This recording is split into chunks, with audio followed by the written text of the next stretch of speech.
VUNESP e IPM São Paulo. Vamos lá, pessoal. A primeira questão diz o seguinte: a leitura do gráfico e os conhecimentos sobre o contexto socioeconômico mundial permitem afirmar que a população em extrema pobreza, aqui você observa no ponto amarelo-laranja, são as pessoas que não vivem na extrema pobreza, ou seja, um número bem maior, e em rosa aqui, número de pessoas que vivem na extrema pobreza, tá? Em torno aqui desse pico aqui de 700 milhões de pessoas, tá? Considerando aqui de um tempo de 1960 a 2015, tá? Houve uma diminuição? Pouco, né? Mas existem muitas pessoas que também não vivem na extrema pobreza. Professor, qual é uma das causas que permitem afirmar essa questão de existir pessoas nessa situação de extrema pobreza, tá? Essa população aqui, em extrema pobreza, qual um dos fatores da permanência? Bom, pessoal, quando a gente fala dessas pessoas, a gente diz que um dos fatores da sua permanência é o grande número de conflitos, a exemplo daqueles conflitos que ocorrem na África subsaariana, tá? Então é isso. Então esse é um dos motivos dessa permanência de pessoas que vivem na extrema pobreza nesses conflitos, principalmente na África subsaariana. Apresentou redução? Quando ele diz apresentou redução devido à desaceleração do processo de urbanização, principalmente nos países industrializados, não. Teve forte declínio a partir da superação da explosão demográfica, fenômeno que modelou a população mundial no final do século XX, não. Tá? Então é isso, tá bom? Um dos fatores da permanência é o grande número de conflitos, a exemplo dos que ocorrem ali na África subsaariana. Gabarito letra D. Questão que foi da VUNESP. Então tá aqui, ó. Coloquei aqui um comentário para vocês. A África tem um histórico colonizador, marcado pelo tráfico negreiro, domínio de países europeus, que tiveram domínio sobre as áreas, né? Então, por conta dessas origens, o continente foi marginalizado e sofre com extrema miséria e guerras internas. O boom demográfico, ele permeou na década de 30 a 50, foi aquele boom demográfico que teve, né? O grande tchan demográfico. Então, essa população em extrema pobreza, né? Ela teve um forte declínio na década de 90 e anos 2000. Mas o boom demográfico foi na década de 30 e 50, 1930 a 1950. Tá certo? Então, quando ele diz aqui, por isso que deixou o item errado, do boom demográfico, da explosão demográfica. Teve forte declínio a partir da superação da explosão demográfica, fenômeno que modelou a população no final do século XX. O boom demográfico foi na década de 30 a 50. A população em extrema pobreza teve forte declínio realmente na década de 90 e anos 2000, tá bom? A pobreza ronda ainda na maioria dos grandes países emergentes, né, que a gente pode dizer o Brasil, a China, a Rússia, a Índia, a África do Sul, que formam ali o BRICS, além da Argentina, Indonésia, México, Arábia Saudita e Turquia. Lembrando que outros países aderiram ao BRICS, né? Mas vamos lá.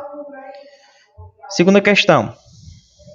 Região de aproximadamente 400 mil quilômetros quadrados de área, sujeita a climas subtropicais, úmidos de planaltos com invernos relativamente brandos.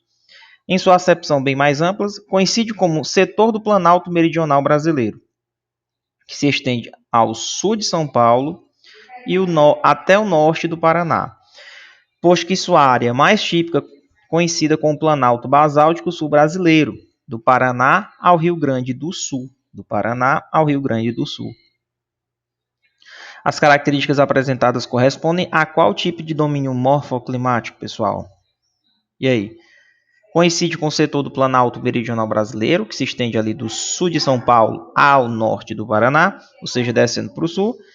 É o domínio morfoclimático, letra B, das araucárias, né? Araucárias. Então, se você observar aqui no mapa, esse que está em laranjinha aqui, é justamente isso, sul de São Paulo até aqui o Paraná, domínio das araucárias. Quando a gente fala em domínios morfoclimáticos, você pode analisar aqui o seguinte, aqui é o Amazônico, é o maior que tem, nós temos o Cerrado, pegando aqui, Mato Grosso do Sul, Goiás, Brasília, Tocantins, pegando aqui o sul do Maranhão, um pouco de Minas, né? É o Cerrado. Tem os mares de morros, que são pegando aqui, essa costa litoral brasileira, as caatingas, pegando aqui Ceará, Pernambuco, Paraíba, Rio Grande do Norte, Bahia, né, Piauí, essa região aqui, ó. Tá em rosa, né? Tem as pradarias, que são essas regiões aqui um pouco mais com chilhas subtropicais, né? Com pradarias mistas. E os que sobraram aqui são as áreas de transição. Beleza? É isso. Então, quando quer cair alguma questão sobre os domínios morfoclimáticos, é interessante você saber sobre um pouco desses domínios morfoclimáticos, certo? Então, aqui, as características que foram dadas, ó. Sul de São Paulo a norte do Paraná, só pode ser aqui, araucárias. Terceira questão, no mapa, estão em destaque as áreas. Vamos lá, ele destacou aqui algumas áreas, tá? Ele disse, no mapa estão em destaque as áreas de... Foi que ele destacou aqui, professor, dentro desse mapa, que representa o quê? Ó, gabarito dessa questão, letra C de casa. Olha essa divisão do Jurandir, de Jurandir LS Rossi, né? E a VUNESP já cobrou. Professor, cadê? Tá aqui, ó. Essa regiãozinha em preto é justamente o que foi cobrado nessa questão aqui, ó. Observem, ó. O que é que significa isso? Os planaltos. São os planaltos que nós temos nas nossas regiões aqui brasileiras. Representam por esses traços onde existem planos altos. Não são depressões, não são planícies, até porque as planícies são poucas. Tá certo? Então aqui, letra C de casa, planaltos são formas de relevo ondulado que têm origem a partir de longos processos de erosão. Ó. Professor, e essa outra que sobra aqui, essa cinza, essa mancha cinza, ó, são as depressões.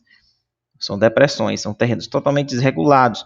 Então aqui, letra C, essa região aqui representa os planaltos. E essas que sobram representam o quê? As depressões. E as menores partes são as planícies. Então, letra C de casa. Aqui, ó. Vendo? Beleza? Essa divisão do Jurandir Rossi sempre cai na prova de vocês. Vamos aqui na quarta. O perfil demográfico dos brasileiros tem se alterado com o aumento da média de idade da população. Um dos fatores da crise previdenciária atual. Item correto, pessoal. Ó, questões cobrando a parte de população mundial, né, população brasileira e tendências e características. Será que está certo mesmo? Ó, esse texto que eu trouxe para vocês vai servir até de revisão, porque vai para a plataforma de vocês. Ó, com o aumento da média de idade da população brasileira, ela decorreu da redução dos índices de natalidade e do aumento da expectativa de vida, ou seja, menos pessoas nascendo, mais pessoas demorando a morrer, né, porque aumentou a expectativa de vida. Então, mais pessoas velhas e menos pessoas novas nascendo ali, tá? Para poder trabalhar e, logicamente, na pirâmide da Previdência, sustentar aquelas pessoas que estão aposentadas. Obviamente, quando maior o número de idosos, maior será o gasto com previdência. Então, os custos previdenciários, eles são mantidos pela população economicamente ativa, né, que é o PEA. Ou seja, aquelas pessoas que estão no mercado de trabalho, produzindo e pagando impostos. Contudo, ocorre que os elevados índices de desemprego registrados no país atualmente têm empurrado grande parcela dessa população economicamente ativa para a informalidade, que é uma categoria de trabalho que não tem registro formal, que não paga imposto e não recolhe benefício social. Né? Ou isso registra-se um déficit no recolhimento previdenciário e, consequentemente, o aumento da razão de uma dependência, ou seja, fatores que vão culminar na crise do sistema previdenciário. Então, assim, está correto quando ele diz que o perfil demográfico dos brasileiros eles tem alterado, sim, com o aumento da média da idade da população, né? E um dos fatores dessa crise previdenciária é isso, o aumento da média de idade da população. Então, mais população, mais pessoas idosas, menos pessoas, população economicamente ativa, que é o que paga imposto, então vai ser difícil sustentar a previdência. Quinta questão. A cartografia representada e seus conhecimentos sobre o território brasileiro permitem concluir porque se trata da representação espacial da cultura de quê, pessoal? Olha essa cartografia aqui do Rossi. Ó. A VUNESC gosta muito de cobrar sobre o Rossi. O que representa aqui essa cartografia? Olha aqui, ó, essa área cinza aqui. Uma área de menor produção, essa mais escura, área de maior produção, essas que estão pontilhadas aqui, limite da floresta amazônica contínua, e aí? Essa região aqui, essa representação espacial, representa o que? Aqui, de acordo com essa figura.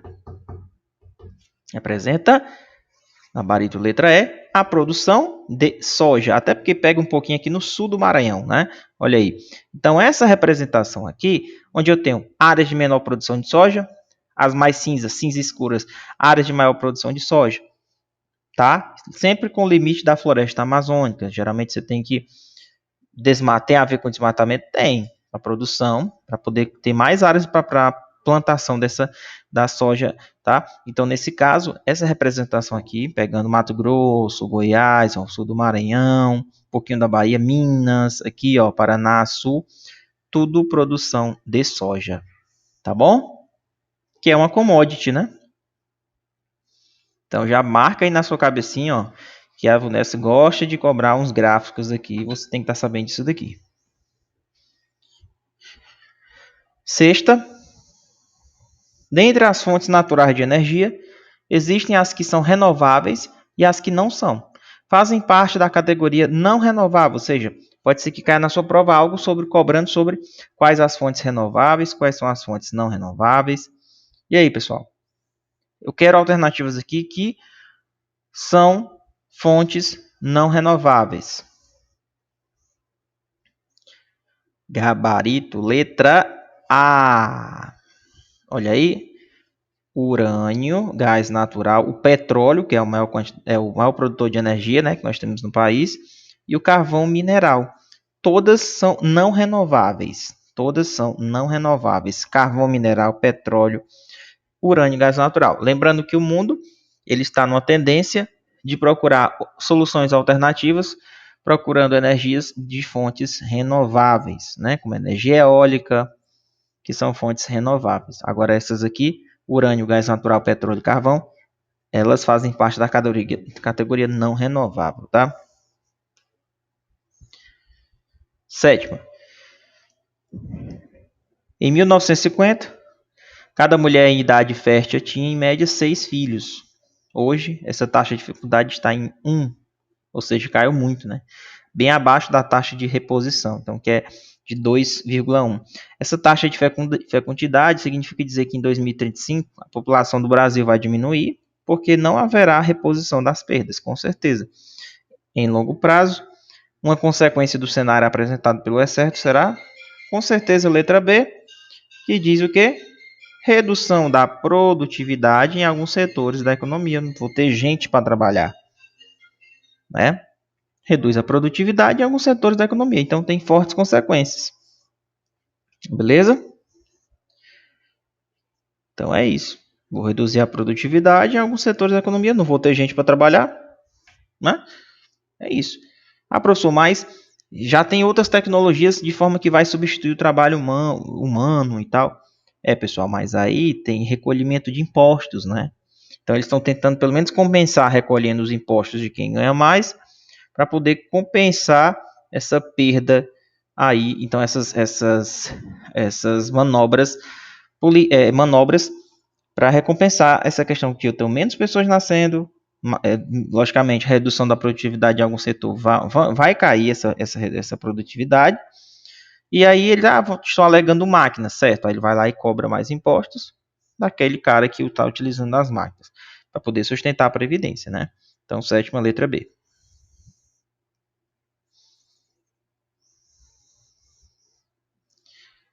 Ok, então a consequência, a da população vai diminuir porque não vai haver reposição de perdas. Não consigo repor as perdas. Consequentemente, redução da produtividade em alguns setores. Oitava. Destacado pela seta, o momento em que os percentuais da indústria ultrapassam os da agricultura na composição do PIB brasileiro possui relação com, olha aí pessoal, destacado pela seta, O momento em que os percentuais da indústria ultrapassam os da agricultura na composição do PIB, possui relação com o quê? Pessoal, ó, essa questão ela foi bem interessante. Ele disse que os percentuais da indústria ultrapassaram os da agricultura na composição ali do PIB brasileiro, né, que é o nosso produto interno bruto. Isso tem relação com o quê? O que vocês acham? Letra A, né? Letra A, revisão final aqui, onde ele diz o seguinte, ó. O processo de desenvolvimento industrial do Brasil teve início associado a uma crise da produção cafeira em 29, e contou com a participação direta do Estado. O Estado investiu. Até aquele período, a agricultura de exportação dominava a composição do PIB, ou seja, exportar e não para consumo interno. Mas foi gradativamente, né? Sendo superado pelo crescimento da riqueza gerada ali pela a indústria, certo? Então é isso. A década de 50, especialmente na segunda metade, ela foi marcada ali pelo avanço do processo de industrialização brasileiro. E esse desenvolvimento econômico do país ele foi fortemente influenciado por quê? Pelo vigoroso investimento público, através de investimentos diretos do Estado, de empresas do Estado, de maneira bem menos ostensiva, ali pelo capital internacional e privado nacional. O setor automobilístico ele foi um dos que mais recebeu apoio para se desenvolver no governo do Juscelino Kubitschek, com a decisão de se estabelecer uma indústria deste setor no país. Então, pessoal, industrialização. Então, quando eu digo que os percentuais da indústria ultrapassam da agricultura na composição do PIB, relação foi porque houve o processo de internacionalização da economia, destacando-se a indústria automobilística, como eu falei aqui, do Juscelino Kubitschek.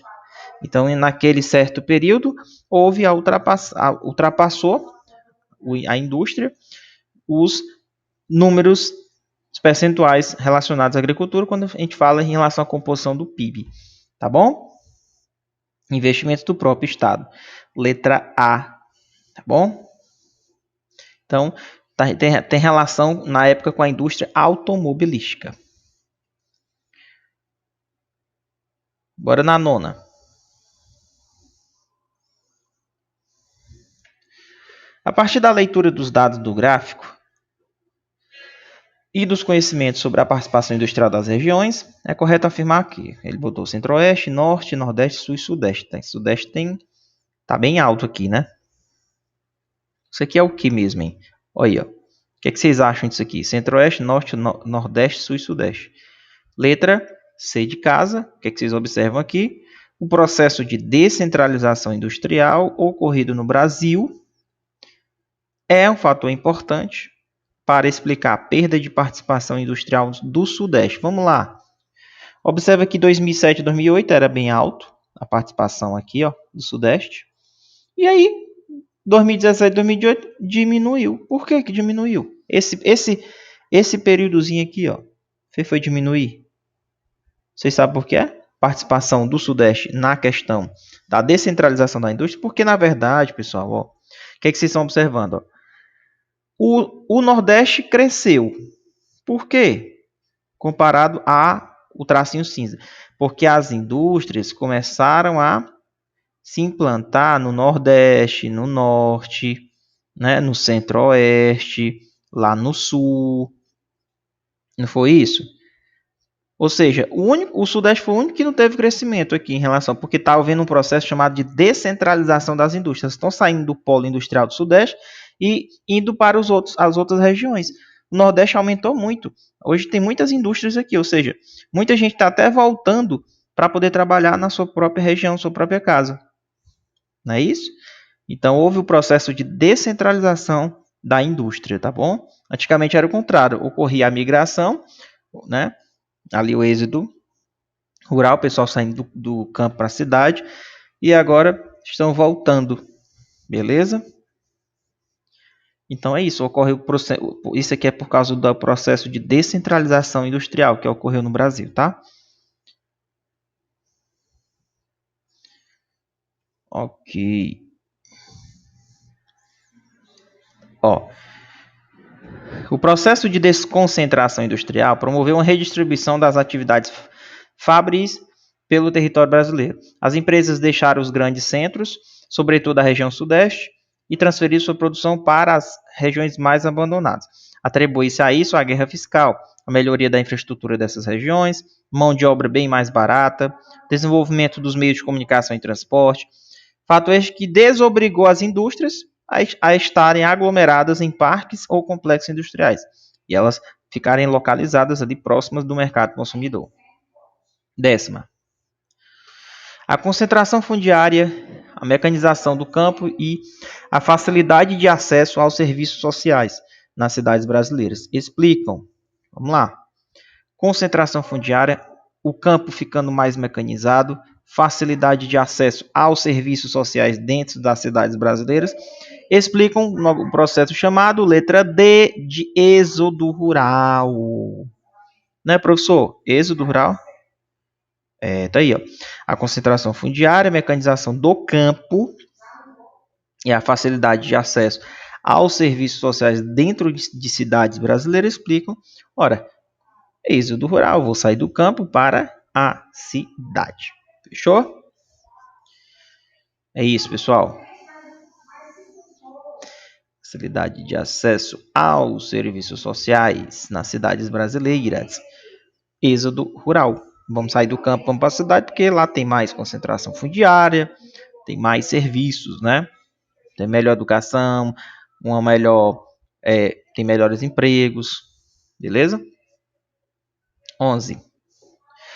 Um tipo de recurso energético explorado no Brasil ocorre nos depósitos da Bacia do Paraná, principalmente nos estados de Santa Catarina e Rio Grande do Sul, em rochas de idade permiana inferior. Sua existência em Santa Catarina é conhecida desde 1827. Tá aí um tipo de recurso energético explorado no Brasil, ocorre nos depósitos da Bacia do Paraná, principalmente nos estados de Santa Catarina e Rio Grande do Sul, em rochas de idade permiana inferior a cerca de 260 milhões de anos. Sua existência em Santa Catarina é conhecida desde 1827. Sua existência em Santa Catarina. Que produto é esse, pessoal? Que recurso energético é esse? É o letra C, carvão mineral, pessoal. Então, olha aí. Tem existência em Santa Catarina, ocorre nos depósitos da Bacia do Paraná, é um recurso energético muito utilizado, principalmente ali, ele tem depósitos de Santa Catarina, Rio Grande do Sul também, nessa região mais do sul, beleza? É o carvão mineral. Aí a gente vai dar um pouquinho aqui. O que seria esse carvão? Ele é uma rocha sedimentar, combustível que contém mais de 50% em peso e mais que 70% em volume de material orgânico, entendeu? Então, ele sofreu soterramento e uma compactação de uma massa vegetal em um ambiente anaeróbio, em bacias ali originalmente pouco profundas. Então, possuindo altos teores de carbono e diminuição de teores de oxigênio, né, e hidrogênio, nas sucessivas etapas de processo de formação dele, da carbonificação. É um processo bem natural da transformação do carvão. No Brasil, as reservas de carvão elas estão distribuídas pelo sul do país, na região leste da Bacia do Paraná, distribuídas ali pelo estado do Paraná, Santa Catarina e Rio Grande do Sul. 12. Alguns estudos recentes mostram que, de fato, há uma mudança ocorrendo na equação das migrações internas e na conformação das redes urbanas, com um novo papel de protagonismo regional, né, dessas cidades médias, cuja população e o PIB crescem mais do que as grandes cidades brasileiras. A cenário alternativo que indica corretamente o fenômeno urbano caracterizado no excesso. Vamos lá. Alguns estudos recentes mostram que, de fato, há uma mudança ocorrendo nas migrações internas dentro do próprio país e dentro das redes urbanas. Tem um novo papel de protagonismo regional dessas cidades médias. As cidades médias estão com um novo protagonismo. Por que o pessoal está deslocando de volta para as suas cidades de origem, cidades médias? Estão saindo das grandes cidades brasileiras. Como é o nome desse processo? Letra E, se chama desmetropolização. Estão saindo daqui, voltando para as cidades médias, não é isso? Isso se chama desmetropolização. Até porque as indústrias estão Lembra que eu falei que está ocorrendo um processo de descentralização industrial? Saindo das grandes cidades e indo para outras cidades médias, né? Então, se você observar aqui, ó, esse processo de desmetropolização, ele aconteceu desde no final do século XX. O maior crescimento populacional em cidades médias e não nas cidades grandes. O processo de descentralização industrial tem a ver? Tem a ver. Então, a partir do século XX, aquela velocidade de crescimento demográfico de muitas metrópoles, ela se reduziu por conta da desmetropolização. Então, algumas metrópoles, como São Paulo, elas passaram a ter um saldo migratório negativo. Poucas pessoas chegando em São Paulo, né? Tá certo? Então, é isso. Cidades médias estão crescendo. Se chama desmetropolização. Deu para entender aí, pessoal? Show, né? Desmetropolização. Bora aqui na próxima, 13. Vamos lá. Com mais da metade de sua área degradada, o bioma ainda guarda o título de Patrimônio Nacional pela Constituição Federal, como já obtido por outros ecossistemas do Brasil. É o segundo maior bioma da América do Sul. Especialistas alertam para os danos irreversíveis que o intenso processo de degradação pode trazer não só para aquele bioma, mas também para a sociedade, ao pôr em risco a disponibilidade de água e a regulação do clima. O bioma se estende por mais de 2 milhões de quilômetros quadrados, né, do território brasileiro, o que equivale a quase 24% ali do país. É grande, viu? Contudo, a área com vegetação íntegra do bioma já foi reduzida cerca de 20% de sua cobertura original. Que bioma é esse, pessoal? Segundo maior bioma da América do Sul. Nós estamos falando do Cerrado, até porque já foi degradado muito, né? Ocorrem danos irreversíveis, processo de degradação para criação de gado, plantação de soja, né? Então, é o segundo maior bioma da América do Sul. Deixa eu voltar aqui, vou mostrar para vocês, ó. Rapidinho. Pode demorar, que estamos em revisão. Ó, aqui, ó. Tá vendo? Ó? É o segundo maior, Cerrado. Tá vendo? Ó? Aqui, ó. Então, aqui nesse caso, o segundo maior bioma, depois do Amazônico, é o Cerrado. Beleza?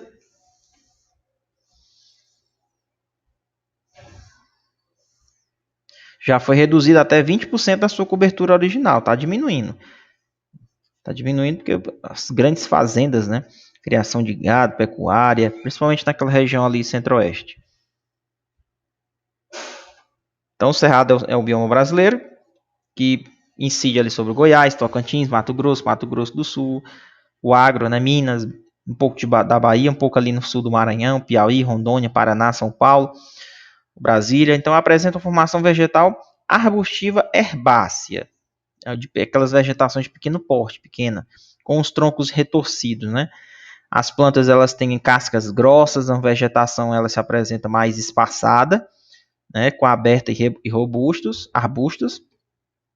É um bioma que está sofrendo os impactos do avanço do agronegócio, como eu falei para vocês, e está registrando perdas consideráveis, né? Vamos aqui na 14. Essa região brasileira foi alvo de significativas ações regionais desde a década de 1940, com Getúlio Vargas, e no início da década de 60, com Juscelino Kubitschek. E as ações do seu plano de metas, né, entre as quais a implantação das rodovias. A partir de 1966, a região passa a ser um alvo de ações efetivas de planejamento regional, inseridas no projeto geopolítico de modernização acelerada da sociedade e do território nacional. Foram abertas novas rodovias, implantados sistemas de comunicação, utilizados incentivos fiscais e créditos com juros subsidiados para estimular a produção, né? Indução de fluxos migratórios, inclusive com projetos de colonização. Além disso, foi criado um polo industrial de grandes proporções. O texto descreve ações implantadas em qual? Olha aí, pessoal. Onde era isso? Região brasileira foi alvo de ações regionais. desde a década de 1940, com Getúlio Vargas, e no início da década de 60, com Juscelino Kubitschek, né? Implantando rodovias. Em 66, a região passou a ser alvo de ações efetivas de um planejamento regional. Foi inserido no projeto político de modernização acelerada da sociedade. Pessoal, a gente está falando, sabe de quê?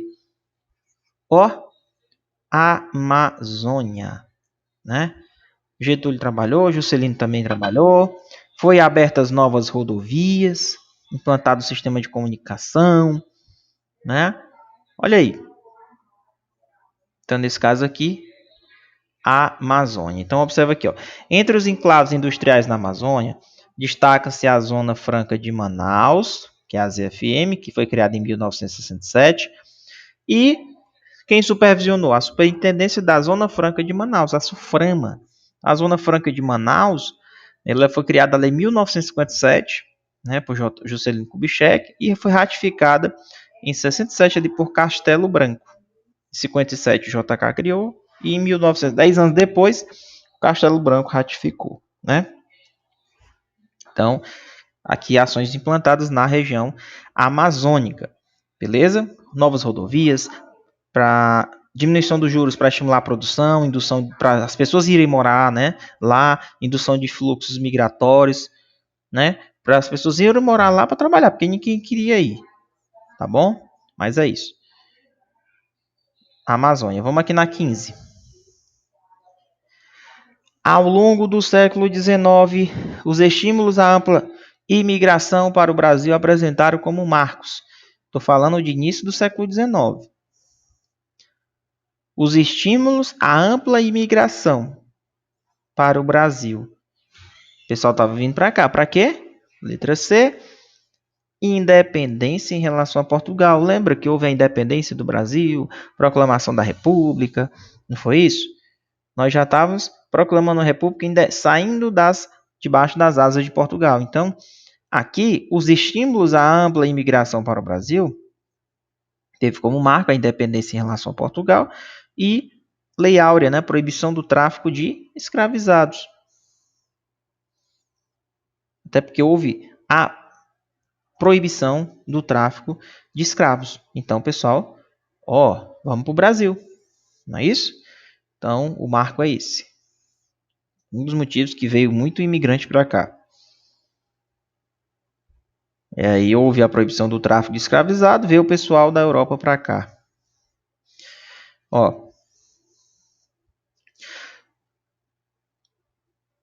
O estímulo à ampla imigração começou com a independência do Brasil em 1822. O imperador Dom Pedro I concentrou em suas mãos a tarefa de criação de novas colônias e a introdução de imigrantes europeus dentro do território brasileiro, dando prosseguimento à política de criação de núcleos coloniais praticados por seu pai, que é o Dom João VI.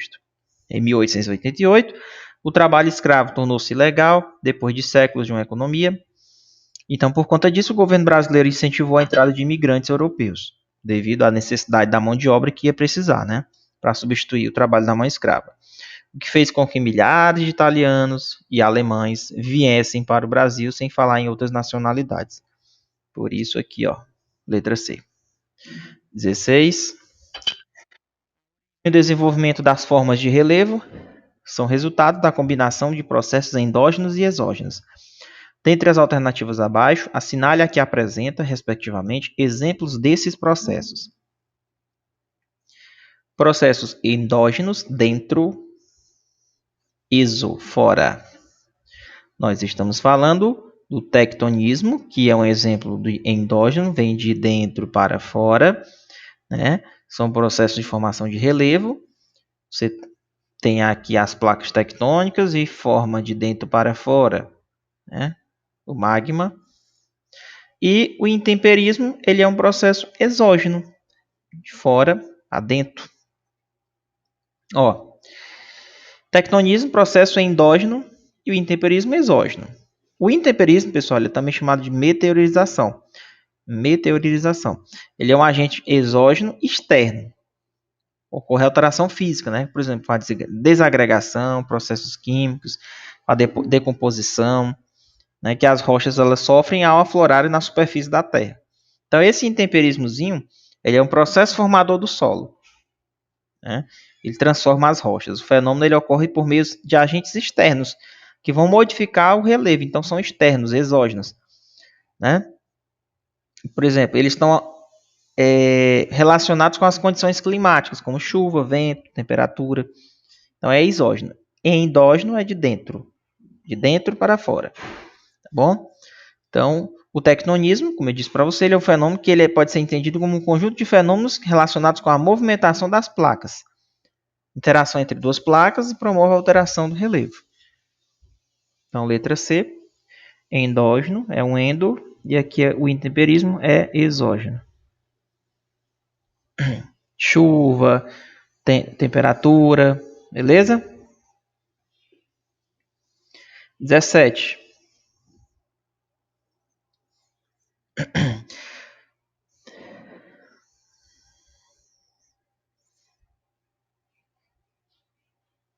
Não, erosão não é não. Erosão é do endógeno não. Ela é fora, né? Externo, não é interno.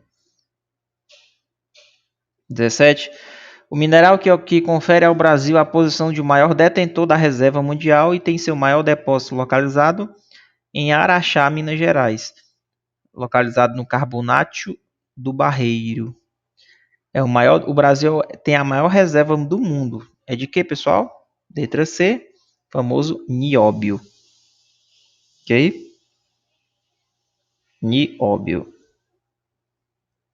Então, observa aqui. Ó.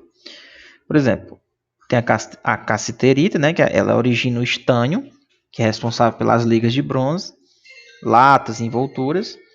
O Brasil é o sexto maior produtor de cassiterita.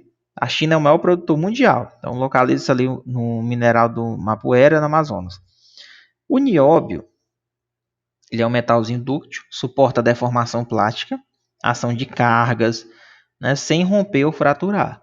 Ele produz um aço inoxidável, tubos transportadores de água, petróleo, as longas distâncias. Ele é muito usado na indústria nuclear. Então, ele possui baixa captura de nêutrons. Então, ele é usado em soldas elétricas, né, devido à coloraçãozinha dele, que é azul.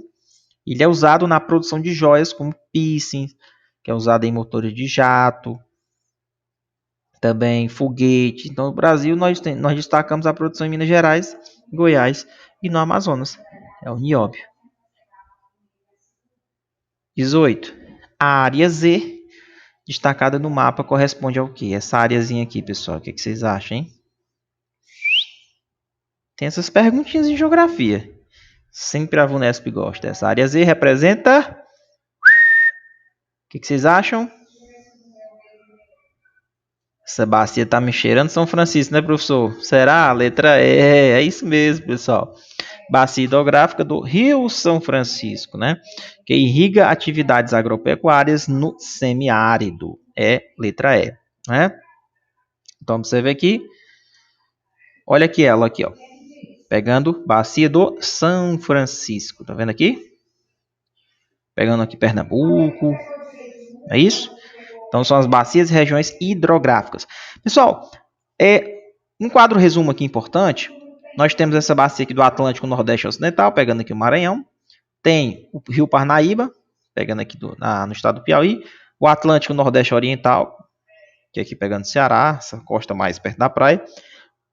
Nós temos o Rio Tocantins-Araguaia, a bacia, essa região hidrográfica aqui, ó. Beleza? Que pega até ali Maranhão, Pará, essas regiões aqui.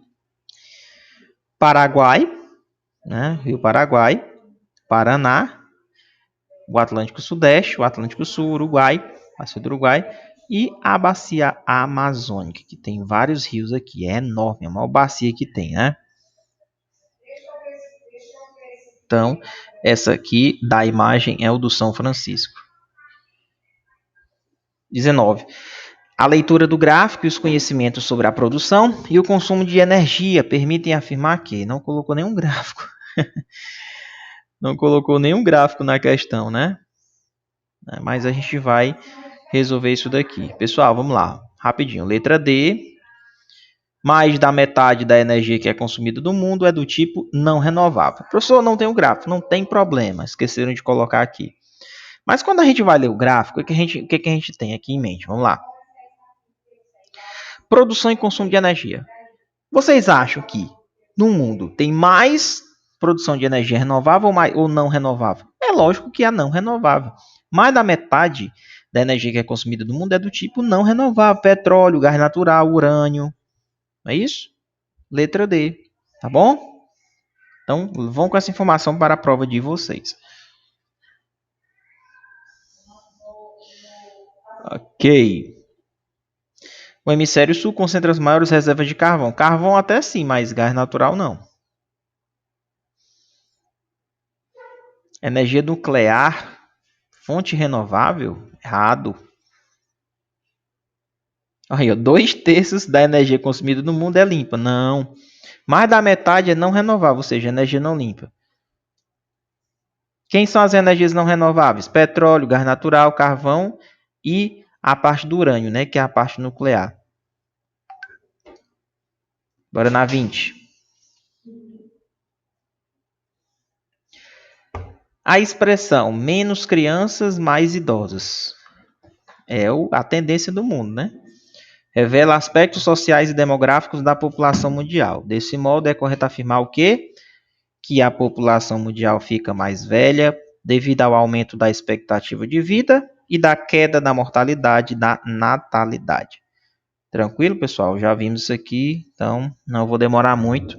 Esse é o objetivo, que a gente já viu isso daqui, a gente vai passar, tá bom? Menos crianças, as taxas de natalidade são menores. Quando eu vou falar em relação ao envelhecimento da população, ocorreu o quê? Queda das taxas de mortalidade, ou seja, as pessoas estão com maior expectativa de vida. A população mundial fica mais velha devido ao aumento da expectativa de vida e da queda de mortalidade e da natalidade. 21, vamos lá. Uida. Seu povoamento consolidou-se a partir da segunda metade do século XIX, com a imigração europeia baseada nas relações de trabalho livre. Nessa região, presenciou-se um contínuo crescimento do mercado interno e o desenvolvimento de prósperas cidades ligadas à agroindústria. Povoada com a pequena e média propriedade, apresentou desde o início bons níveis de produtividade. O texto ele apresenta elementos do processo de ocupação e povoamento característicos de qual região. Seu povoamento consolidou-se a partir da segunda metade do século XIX, com a imigração europeia, que foi baseada em qual tipo de relação? Relação de trabalho livre. Nessa região presenciou-se um contínuo crescimento do mercado interno e desenvolvimento de prósperas cidades que são ligadas à agroindústria, né? Povoada com a pequena e média propriedade, apresentou desde o início bons níveis de produtividade. O texto ele apresenta elementos do processo de ocupação e povoamento característicos de qual região? Região do sul, pessoal. Região sudeste. Região sudeste não, região do sul, né? Segunda metade do século XIX, veio os imigrantes, né? Crescimento do mercado interno, agroindústria, povoada com a pequena e a média propriedade, apresentou desde o início bons níveis de produtividade. Então, aqui, ó, a partir da segunda metade do século XIX, com a imigração europeia, eles foram para o sul, né? Foram para as regiões do sul. 22. Com base nos dados do mapa e os conhecimentos sobre a dinâmica regional brasileira, é correto afirmar que entre 2002 e 2012, olha aí, participações das regiões no PIB do país. Vamos ver. 2002 a Amazônia era menor, aumentou. Ceará também aumentou, região Nordeste, região Centro-Oeste aumentou. E aumentou significativamente, hein? 1 ponto praticamente, né? E aqui foi pouca coisa, 0,6. Aqui foi também, na verdade, o Sudeste deu uma caída, né? e o sul deu uma caída também. E aqui aumentou quase um ponto nessa região centro-oeste. Por que aumentou quase um ponto? Porque sabe o que? A participação do centro-oeste no PIB foi a que apresentou maior crescimento. Agro, pessoal, é o agronegócio. É o agro, tá? Região do agronegócio, não tem ponto de correr não. Bora na 23. É uma fonte de energia que consiste na conversão natural do calor do interior da Terra para o aquecimento de edificações e geração de eletricidade a partir do vapor e da água que é aquecida. Trata-se de uma fonte de energia ambientalmente mais limpa e com uma menor emissão de gases poluentes quando comparada às energias fósseis. Essa forma de energia ela é definida como, vamos lá, é uma fonte de energia que consiste na conversão natural do calor do interior da Terra para o aquecimento de edificações e geração de eletricidade a partir do vapor e da água aquecida. Pessoal, que energia é essa? É a geotérmica, tá bom?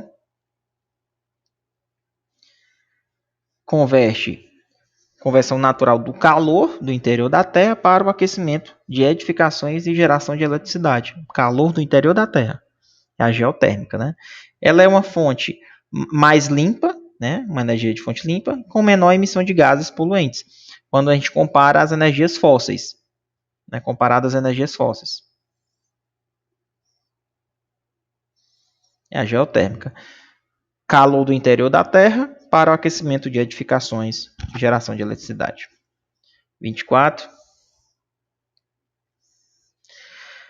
Para superar os Estados Unidos e se tornar o principal produtor do mundo, o Brasil expandiu por anos as lavouras destinadas ao produto.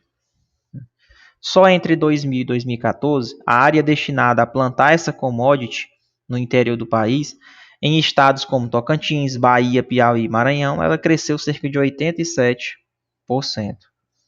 Boa parte dela abrigava vegetação nativa originalmente. O texto descreve a expansão da produção, superar os Estados Unidos, se tornar o principal produtor do mundo. Bahia, Piauí e Maranhão, isso aqui tá me cheirando soja, não tá não? Cresceu 87%. Letra B, soja pelo cerrado. Inclusive o cerrado é o segundo maior bioma, né, que está sofrendo uma degradação imensa para essas plantações de soja, né? Em 22 anos, a área de soja no Brasil passou de 11 milhões de hectares para 36,5 milhões de hectares, muita coisa, avanço de 216%. Aliado a isso, vem a produtividade média, que cresceu 43% desde 97 até hoje. 25. Região que possui drenagens perenes para os cursos de águas principais e secundários, envolvendo, porém, o desaparecimento temporário dos caminhos da água de menor ordem de grandeza por ocasião do período seco do meio do ano. Na atualidade, ela é uma área com ocupação marcada pela produção de grãos e por impactos ambientais provocados pela contaminação dos mananciais e do solo pelo uso dos agroquímicos. Essa região compreende a área de abrangência do domínio morfoclimático, vamos lá, possui drenagens perenes para cursos de águas principais e secundários. Porém, o desaparecimento temporário dos caminhos d'água de menor ordem, por ocasião do período seco do meio do ano. Na atualidade, é uma área com uma ocupação marcada pela produção de grãos e por impactos ambientais provocados pela contaminação dos mananciais e do solo pelo uso de agroquímicos. Pessoal, essa região aqui é a região do Cerrado, né? Agroquímico, agropecuária estão devastando mais os solos para poder ter as plantações. Mas é isso. Possui drenagens perenes para cursos de águas principais. Na época da seca, seca, né? É uma área marcada pela produção de grãos, ó. Aí você lembra da soja. E é o famoso cerrado. Domínio de cerrado, a classificação geográfica, que vai ter o quê? Clima tropical semiúmido, relevo de chapadas, planaltos, vegetação de savana, aqueles arbóreos herbáceos robustos, cascas grossas. Uma hidrografia perene, né, para os cursos de águas principais, que envolve o desaparecimento temporário dos caminhos de água quando está na seca, e depois, período de chuva, volta novamente os rios, né? Então é isso. É o cerrado. 26. Considerando a análise do gráfico e conhecimento sobre a estrutura da população brasileira, a projeção da PIA no Brasil justifica-se pelas atuais tendências. Vamos lá. População em milhões de habitantes, 120, 140, 160, 2010 até 2080. Isso aqui é o PIA, né? População em idade ativa. Aí para trabalhar. Foi aumentando, foi aumentando. 2034 aqui mais ou menos, ó. Chega no pico, começa a descer. Começa a cair a população em idade ativa. Vamos lá. Considerando a análise do gráfico e os conhecimentos sobre a estrutura da população brasileira, a projeção da PIA no Brasil justifica-se por qual tendência? Letra C, ó. Redução da natalidade. Reduziu a taxa de natalidade. E o aumento da expectativa de vida. Mesma coisa de sempre que a gente vem falando, né? Ou seja, chega um certo ponto, eu já estou reduzindo a quantidade de pessoas que estão nascendo. E aí está melhorando a qualidade de vida, as pessoas estão vivendo mais. Então, logicamente, a população em idade ativa, ela tem uma tendência a diminuir. Porque aqui aumentou expectativa de vida. Né? Várias questões da VUNESP sobre esse assunto. Redução da natalidade e aumento da expectativa de vida. 27.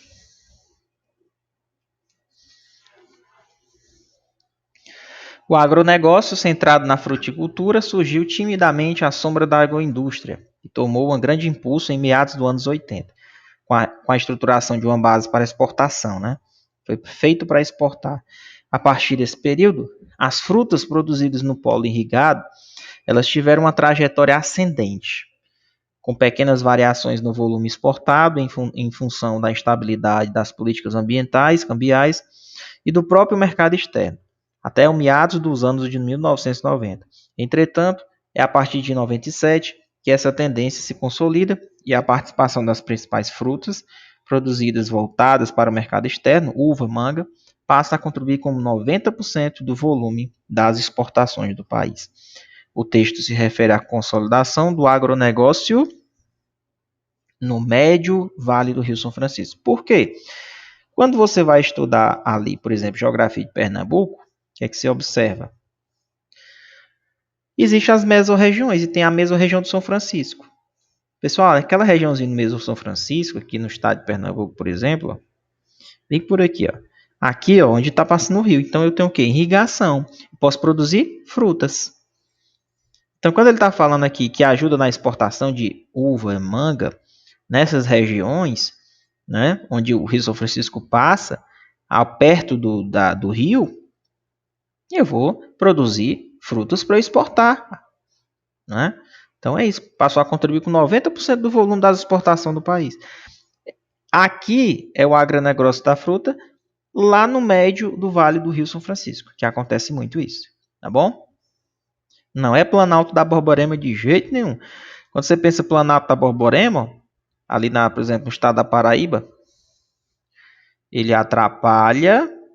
vai atrapalhar aqui os ventos, não deixa chegar a coisa para cá. Ó, aqui fica uma região seca, né? Caatinga. Aqui já tem outro clima e aqui perto da praia da região já tem outra situação tropical, né? É mais verdinho para cá. E aqui ele barra muitos ventos, né? Então fica um clima muito seco aqui atrás do Planalto da Borborema, né? Não tem nada a ver com isso aqui. Mas é o São Francisco que contribui nessas plantações dessas frutas, tá? Então tem o Polo Juazeiro Petrolina, que eu falei que são cidades ali perto, em Pernambuco, aqui perto do São Francisco, que é situado no médio do Vale do São Francisco. Então, a maior região exportadora de fruta no Brasil é essa região aí. Lá cultiva uva, manga, beleza? 28. A orogênese e a epirogênese não podem ser entendidas como movimentos desarticulados, As duas são produtos da deriva continental e do choque entre as placas tectônicas. A epeirogênese corresponde a movimentos lentos e generalizados da crosta continental, que vai sofrer soerguimentos ou abaixamentos, né, abaixamentos amplos, epeirogênese positivo ou negativo. A orogênese corresponde a movimentos da superfície através do enrugamento ou dobramentozinho de camadas de rochas sedimentares que são depositadas nas bacias geossinclinais, que margeiam as bordas dos continentes em áreas de encontro de placas. Os processos referidos no trecho podem ser classificados como, vamos lá, orogênese e a epeirogênese. São produto de uma deriva continental e do choque entre as placas tectônicas. Placas tectônicas eu já sei que é endógeno, né? Lembra? Endógeno. A epeirogênese, movimentos lentos e generalizados da crosta continental, que sofre abaixamentos amplos. Pessoal, a gente está falando disso aqui, movimentos endógenos, né? Como eu falei, movimento de placas tectônicas, são movimentos endo, de dentro para fora. Placas tectônicas. Então, é o que a gente chama de endógenos ativos. Tá bom? Endógenos ativos, não é passivo. Então, quando ele diz movimentos de ação ativos da superfície terrestre através do enrugamento ou dobramento de camadas de rocha. Então, eu tenho aqui a camada aqui, ó, com essa outra camada. Então, ocorre essa movimentação. Certo? Então, são movimentos endógenos.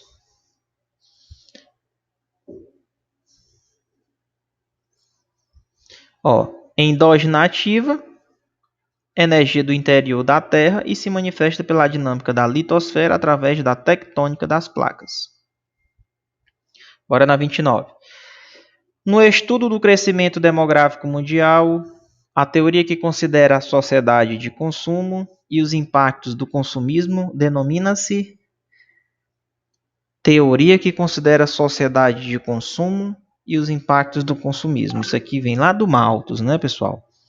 Só que essa daqui é a teoria ecomalthusiana, avaliando a pressão do crescimento populacional sobre os recursos naturais. É o quanto eu estou crescendo de população e quanto eu tenho de recursos para poder alimentar. Então, toda vida que falar dessa questão, essa teoria da sociedade de consumo, dos impactos do consumismo, é a teoria do malthusiana, né? Ecomalthusiana, tá? Crescimento populacional com a quantidade de recursos, letra C.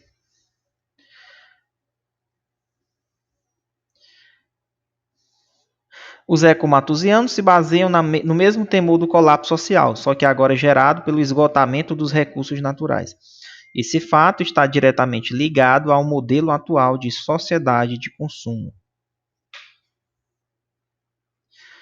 Modelo atual de sociedade de consumo. Beleza? Vamos prosseguindo aqui. 30. Em relação à matriz energética, a fonte de energia mais utilizada no Brasil, qual é, pessoal? Petróleo, não?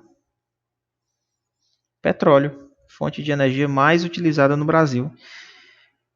É 34% da matriz energética do Brasil. O petróleo ele é uma das principais fontes de energia do Brasil e é responsável por mais de 1/3 da energia do país.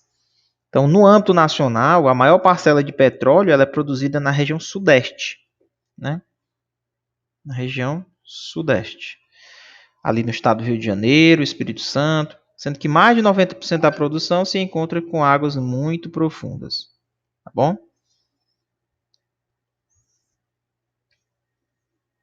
Então tá aqui, ó, coloquei um gráficozinho para vocês. Petróleo e derivado, 34%, é a maior matriz. 18% derivados da cana-de-açúcar.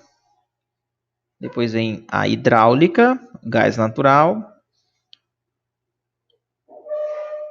A nuclear também é pequena. Outras não renováveis, né? Energias não renováveis.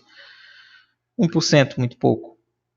Mas falando das não renováveis, é o petróleo que está ganho. Depois vem derivados de cana-de-açúcar, depois a hidráulica, o gás natural. Né? Ó, esse percentual de 34%, né, quando a gente compara a matriz energética do Brasil, ela é composta por 46,2% de fontes de energias renováveis. Já é grande, né? Esse percentual, pessoal, é principalmente porque o país ele possui uma agricultura favorável ao plantio de cana-de-açúcar, um grande potencial hidráulico, lenha, carvão, por isso que eles aproveitam as energias não renováveis.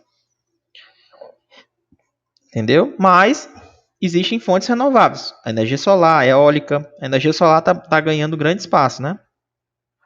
Eólica. Beleza? Mas a maior é o petróleo. 31. No contexto dos movimentos realizados pela população brasileira em seu território, as regiões e os fluxos destacados no mapa fazem referência ao quê? Olha aí, ó. Foi do Nordeste e foi para o Sudeste. Depois voltou. Que movimento é esse? É o que a gente chama de migração de retorno, tá?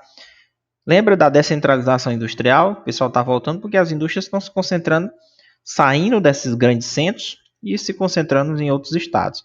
Então a gente chama de migração de retorno. Houve o êxodo rural, o pessoal sai do Nordeste e foi para o Sudeste, depois voltaram para o Nordeste por conta da migração de retorno. Beleza? Então, com mais oportunidade de emprego, mais tecnologia, vai diminuir inchaço da malha urbana nos grandes centros, diminui problemas como a favelização, o déficit habitacional.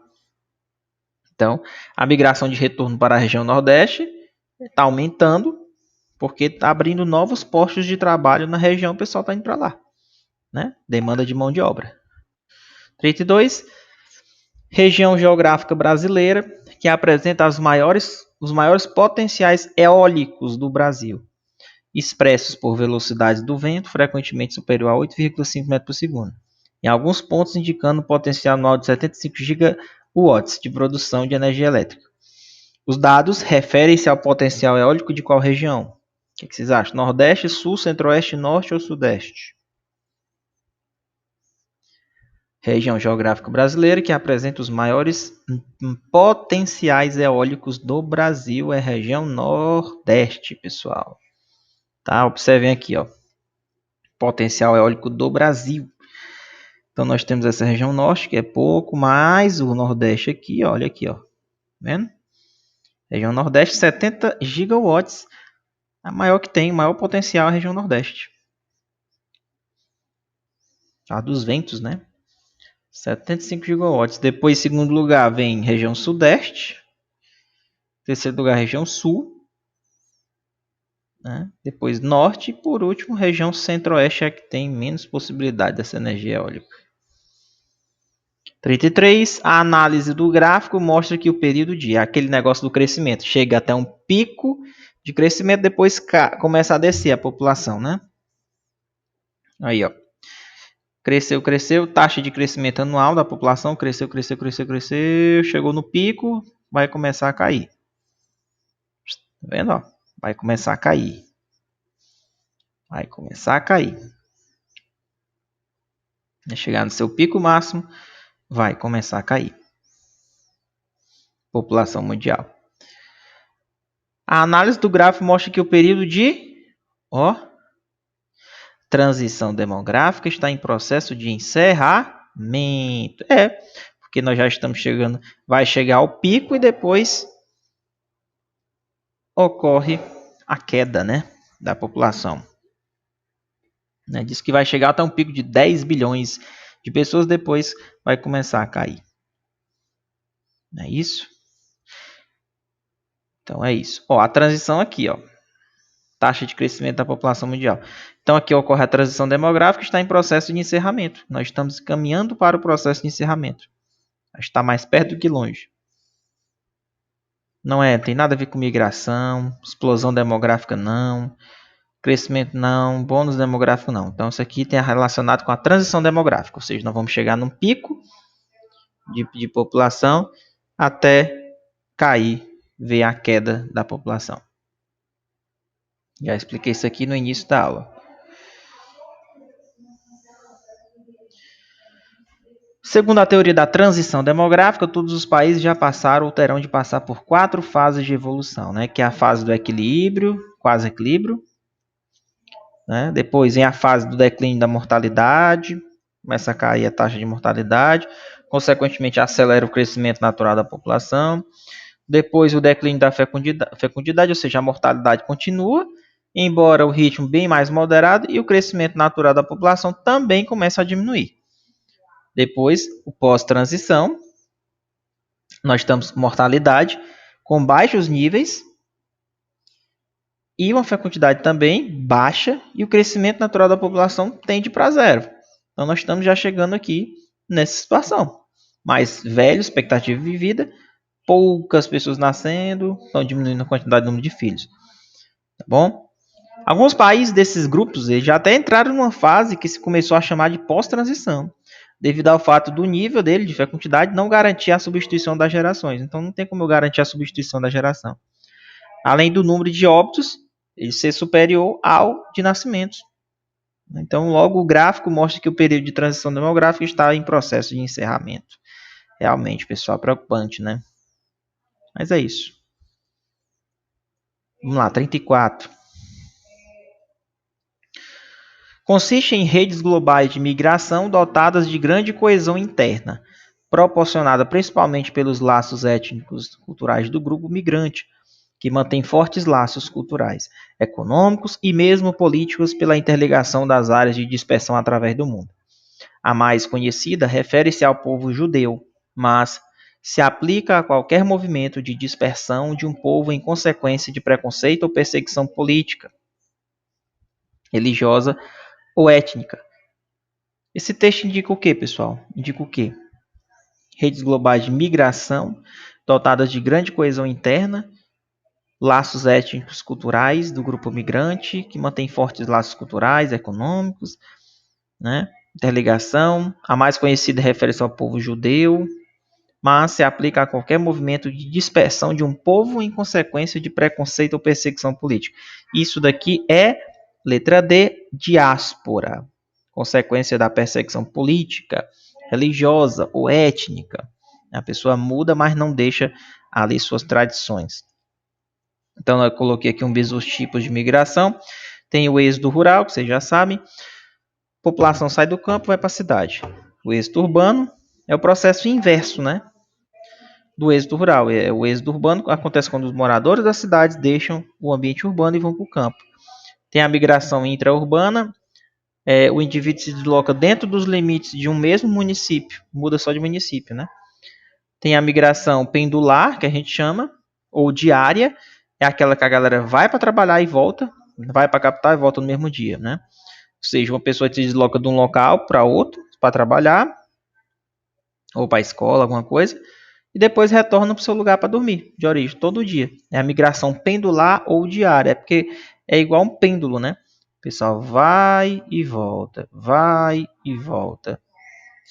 Transumância.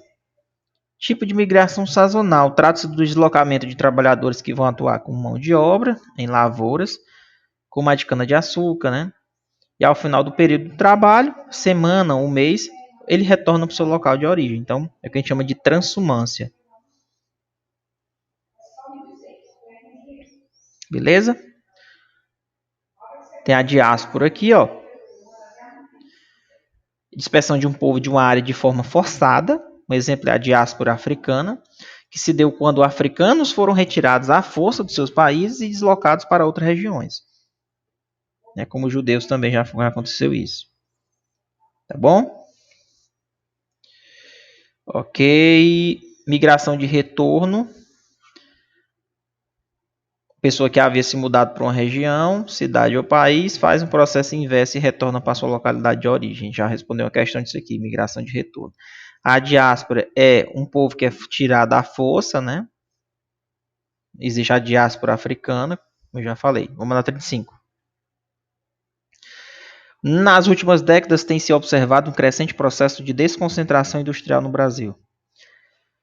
Dentre os argumentos utilizados para explicar o processo, destaca-se. Vamos lá. Vamos lá.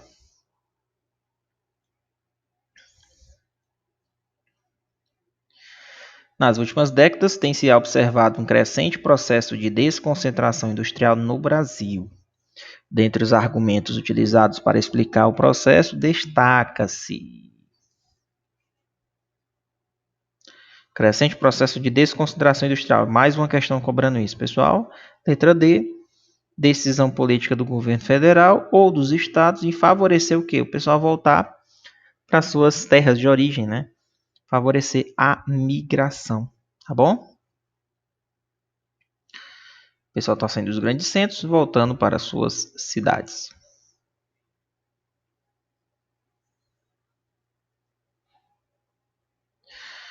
Bora na 36. Sobre a matriz elétrica brasileira e suas fontes de energia.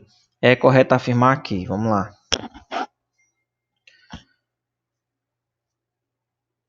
Matriz elétrica.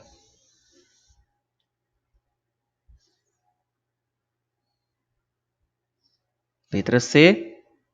Apesar do crescimento de fontes alternativas, aquelas fontes renováveis, né? A hidroeletricidade predomina na matriz elétrica brasileira, representando cerca de 65% da produção. Energia elétrica. Correto. É isso mesmo. A participação percentual das fontes energéticas derivadas de óleo diesel e carvão reduziram? Não. As fontes renováveis, como a energia eólica e a solar, apresentam redução? Não, há um aumento. A energia nuclear tem apresentado crescimento importante? Não. Na matriz, em função dos baixo custo de produção, que isso é alto, pessoal. O gás natural representa valor insignificante, errado. Ele tem sim sua significância, a gente até viu na matriz em função da matriz energética. Derivados de cana-de-açúcar, petróleo, gás natural, então ele tem sim um significante valor. Só sobrou a alternativa C, que apesar sim do crescimento das fontes alternativas, a hidroeletricidade ela predomina sim na matriz elétrica brasileira. Hidroeletricidade são aquelas barragens de né, produzir energia, as barragens. Letra C. 37. Região que apresenta trechos mais elevados sustentados por rochas do tipo quartzo. As cristas serranas desse cinturão estão mais preservadas ao ataque erosivo, né, como ocorre com a Serra do Espinhaço. Outras serras de grande significado no relevo dessa região são as Serras do Mar e da Mantiqueira. Serras do Mar e Serra da Mantiqueira, que se constituem por escarpas altas e abruptas. Nesse trecho, o autor apresenta características do meio físico que remetem... Onde aí tem isso aqui, pessoal? Serra do Espinhaço, Serra de grande relevo, Serras do Mar, Serra da Mantiqueira. Isso aqui está me cheirando ser Cinturão do Atlântico. Cinturão do Atlântico. Ó. O cinturão orogênico do Atlântico, ele tem trechos mais elevados, rochas do tipo quartzo, cristas serranas desse cinturão estão mais preservadas, né, do ataque erosivo, como ocorre ali com a Serra do Espinhaço, ali no centro-norte de Minas, até o interior da Bahia. Tem outras serras de grande significado ali no relevo, que são as serras do Mar e da Mantiqueira, que se constituem em escarpas altas e abruptas. Então não esquece, aqui é o cinturão orogênico do Atlântico. Serra do Mar, Serra da Mantiqueira, tem um alto relevo nessa região. 38. A questão está relacionada ao mapa apresentado a seguir. Da leitura do mapa, é possível concluir que, de modo geral, as áreas de hotspots, que áreas são essas, professor? Essas áreas em vermelhos aqui, o que é isso aqui? Ó, tem sua biodiversidade comprometida pela forte presença humana. Aqui, ó. Hotspots são áreas de elevada riqueza natural, em termos de biodiversidade. Por conta da expansão populacional, elas tornam-se pontos de maior diversidade que são ameaçados de extinção, que precisam ser mais urgentemente conservados. Então, aqui nessa região, ó, em vermelho, o homem está interferindo na biodiversidade, ó, tem maior concentração de população, são áreas que possuem, como ele falou aqui, ó, tem a maior diversidade e seres ameaçados de extinção. Então tem uma concentração grande da população, até porque é o litoral brasileiro, tá vendo? Mata Atlântica, por exemplo, né? Olha lá. E esses outros verdes aqui são outros hotspots. Aqui pode pegar até o Cerrado aqui, né? Tem uma grande diversidade, mas comparando aqui, a gente tem os hotspots, que são essas áreas que têm uma elevada riqueza natural em termos de biodiversidade, e por conta da expansão populacional, elas se tornaram pontos de maior diversidade e ameaçados de extinção, e que precisam ser mais urgentemente conservados. Então aqui, letra B, tem sua biodiversidade comprometida pela forte presença humana. Isso é um hotspot. 39. No final dos anos 50, a criação deste órgão de planejamento apresenta múltiplos aspectos de natureza econômica, social e política. Ressalta o relativo atraso econômico da região, quando comparado ao Centro-Sul, né? Principalmente suscitando o problema das disparidades regionais. Quanto às condições sociais, avultavam principalmente as relações de trabalho, ainda marcados pelo semi-servilismo, em particular nas áreas rurais. O texto ele apresenta o contexto de qual formação, pessoal? Final dos anos 50, foi criado múltiplos, esse órgão para planejamento de aspectos de natureza econômica, social e política. A região tinha um atraso econômico comparado com o Centro-Sul, né? Principalmente suscitando problemas das disparidades regionais.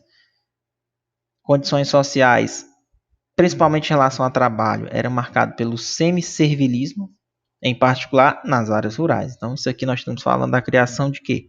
Formação da Sudene, né, no Nordeste. E nessa década de 50, né? A criação da Sudene. Superintendência de Desenvolvimento do Nordeste. Beleza? 40. A estimativa do Instituto Brasileiro de Geografia e Estatística aponta que o Brasil tem, na atualidade, mais de 215 milhões de habitantes. A taxa de crescimento anual tem diminuído nas últimas décadas, estando, na atualidade, inferior a 1%. Crescimento, né? Taxa de crescimento diminuiu muito. Mas por que diminuiu? Será que é os altos índices de criminalidade? Será que é a manutenção das migrações internas? Será que é por causa do incremento da população nas grandes cidades? Será que é por conta do aumento da imigração nas últimas décadas? Ou será por conta do crescimento natural ou vegetativo? Letra? Opa, nem marquei aqui, né, pessoal? Rapidinho. E aí, o que vocês marcariam nessa questão?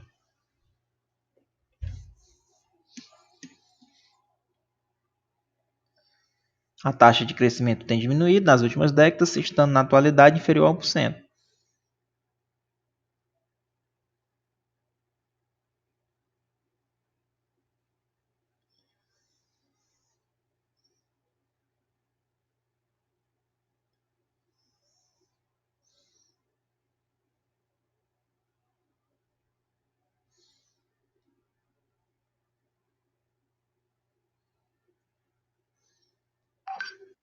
Vamos lá. Pessoal, ó. Letra E, tá bom? Crescimento natural vegetativo. Mas crescimento, pessoal, taxa de crescimento tem diminuído nas últimas décadas, estando na atualidade inferior a 1%. Ela é inferior a 1%, mas porém ela ela tem a sua taxazinha de crescimento ainda. Mesmo ela tendo bem diminuído, mas ela continua crescendo ainda. Pouquinho, mas continua. Entendeu? Ela diminuiu drasticamente. Ó, o crescimento natural vegetativo ele é calculado com base na diferença entre taxa de natalidade e a taxa de mortalidade. Pessoas que nascem e pessoas que morrem. Diminuiu, mas continua crescendo. É como se eu tivesse, crescia 2%, não, agora só cresce 0,1%. Ou seja, diminuiu muito, mas porém continua crescendo. Se o saldo for positivo, a população cresceu. Né? Nasceu mais pessoas e morreu menos pessoas. Se o saldo for negativo, a população diminuiu. De acordo com os dados do Instituto Brasileiro, o IBGE, ainda nascem mais pessoas do que morrem. Ou seja, nascem mais do que morrem. Isso é verdade. No entanto, apesar de ser positivo, esse saldo ele é menor, ele é significativo menor do que em décadas anteriores. É como eu falei, vamos supor que em décadas mais na frente era 2% que crescia, agora só tem 0, alguma coisa. Muito menor. Porém, sempre vai nascer um pouquinho mais do que morre gente. Mas em taxas bem menores. Entendeu? Então a gente está analisando aqui. Quando ele diz, ó, isso é por causa de quê? Do crescimento vegetativo? Cresceu e sempre vai crescer. Pessoas que mais nascem do que morrem. Mas em taxas bem menores. Então isso aqui tem a ver também com a diminuição. A gente sabe que a taxa de crescimento anual ela diminuiu nas últimas décadas. A gente sabe disso. Na atualidade está bem inferior a 1%. Então isso é principalmente ao crescimento natural vegetativo. Porque tem a ver. Pessoas que nascem, pessoas que morrem. Sempre vai estar positivo. Porque a quantidade de pessoas que nascem é maior. Porém, comparando a outras décadas, diminuiu muito isso daqui. Então, vamos supor que era 2% a taxa, agora você está com 0,1%, por exemplo. Então, houve queda, mas mesmo assim ainda ocorre o crescimento natural ou vegetativo. Gabarito letra E. Dava para você acertar por eliminação, porque nenhuma dessas outras aqui não tem nada a ver com imigração, incremento de população nas grandes cidades, não tem nada a ver. Então, por eliminação, você conseguiria acertar. Beleza? Pessoal, essas foram nossas apostas de prova, geografia. Todas as questões aqui são VUNESP. E eu espero que vocês assistam essa aula umas 10 vezes até você aprender o conteúdo de forma rápida e objetiva. Tá bom? Show de bola, meus amigos. Grande abraço. Até a próxima aula.